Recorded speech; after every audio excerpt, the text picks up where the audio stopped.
Ողջույն սիրելի ընկերներ, այս հոլովակում ձեզ համար կներկայացնեմ 2025 թվականի նոյեմբեր ամսվա տարրո կանխատեսումը առյուծ նշանի համար։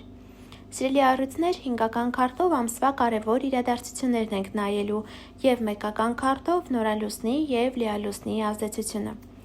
Յուրաքանչյուր քարտի էներգիա անպայման բոլոր առյուծներն իրենց կյանքում զգալու են, բայց դա իհարկե լինելու է տարբեր ոլորտներում և տարբեր դրսևորումներով։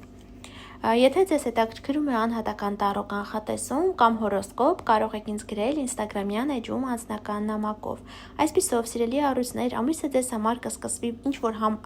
հանդիպմամբ կամ համագործակցությամբ, ամեն մեկը մի ձևով կզգա, բայց որ հանդիպում եք ունենալու, կարող է լինել գործնական, կարող է լինել սիրային, գուցե ինչ-որ փաստաթուղթ ստորագրվի, ինչ-որ պայմանագիր ստորագրվի, նման ինչ-որ հարցեր կլինեն ամսվա սկզբին։ Ձեզ սպասվում են ծախսեր, սիրելի ընկերներ, իհարկե եկամուտ ևս կլինի, բայց ծախսեր ևս սպասվում են և այդպես կփորձեք ամեն ինչ հասցնել, որպեսզի բալանսի բերել այդ ամենը։ Հնարավոր է այն հանդիպումը, որը որ պետք է լինի, կամ այն համագործակցությունը, որը ձեզ սպասվում է, ձեր առջև ինչ-որ երկու դուռ բացի, որից պետք է դուք ընտրեք մեկը։ Եվ բնականաբար պետք է մտածեք, թե որը ընտրեք, որպեսզի ճիշտ լինի։ Որևէ հարցի շուրջ խորանալու եք, մտածելու եք, սա կարող է պայմանավորված լինել թե հենց այդ առաջարկության հետ կապված կամ այլ ոլորտում։ Գուցե ուղղակի փորձեք մի քանի օր հանգստանալ կամ գուցե որոշեք գնալ բժշկի, ինչ-որ հետազոտություն անցնել, կարծես ինչ-որ բան պետք է պրպտեք, գտնեք, բացահայտեք ինքներդ ձեզ համար։ Հաջորդ քարտը ևս խոսում է համագործակցության մասին, սա արդեն երկրորդ քարտն է, ինչը որ ասում է, որ շատերը համագործակցություն են ունենալու, շատերը փաստաթուղթ են ստորագրելու, այն կարող է պայմանավորված լինել օրինակ ամուսնությամբ, չէ՞ որ ԶԱԳՍ-ը դա ևս համարվում է փաստաթուղթ, որ դուք ստորագրեցիք, եւ ընտրություն է լինելու։ Կարծես հիմնական կարևոր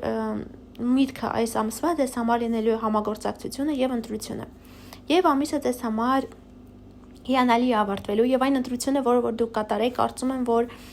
դեպի լավն է ձեզ տանելու եւ ձեզ սպասվելու է մեծ հաջողություն, հաղթանակ, մեծ երջանկություն է սպասվելու,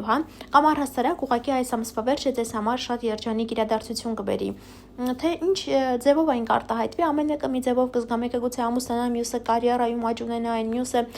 երեխա ունենա կամ իմանա, որ բալիկի է սպասում, տարբեր են լինելու ոլորտները, բայց որ մեծ երջանկություն, մեծ հաջողություն է լինելու յուրաքանչյուրի կյանքում, դա հաստատ։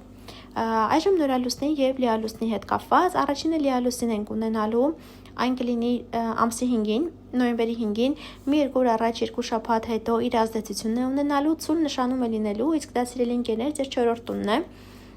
իսկ 4-րդ տունը իրենից ինչ է ներողություն, ձեր 10-րդ տունն է, իսկ 10-րդ տունը իրենից ինչ է ներկայացնում, իհարկե մեր կարիերան, մեր ստատուսը, մեր նպատակը եւ հիանալի քարտ է դուրս եկել, այսինքն եթե պետք է փոփոխություն լինի ստատուսում, ապա հիանալի կլինի, կարիերայում աճ կլինի, բիզնեսում լավ համագործակցություն, գուցե լավ աշխատանք, լավ ֆինանսաբեր ինչ-որ գործարք կարող է լինել, մի խոսքով գումարի հարցով ամեն ինչ իր տեղում կլինի, շատերի ստատուսը այս ժամանակահատվածում կարող է փոխվել, եւ նորալուսին կլինի ամսի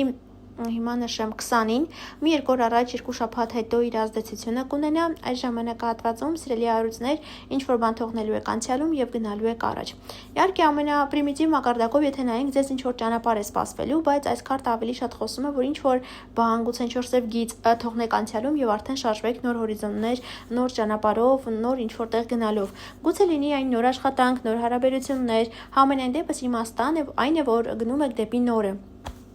Այսքանը կապված նոյեմբեր ամսվա հետ, բաժանորդագրվեք ալիքին, սեղմեք զանգակի կոջակին, որ բաց չթողնեք գալիք ամիսների կանխատեսումները, իսկ մենք շուտով կհանդիպենք, ցտեսություն։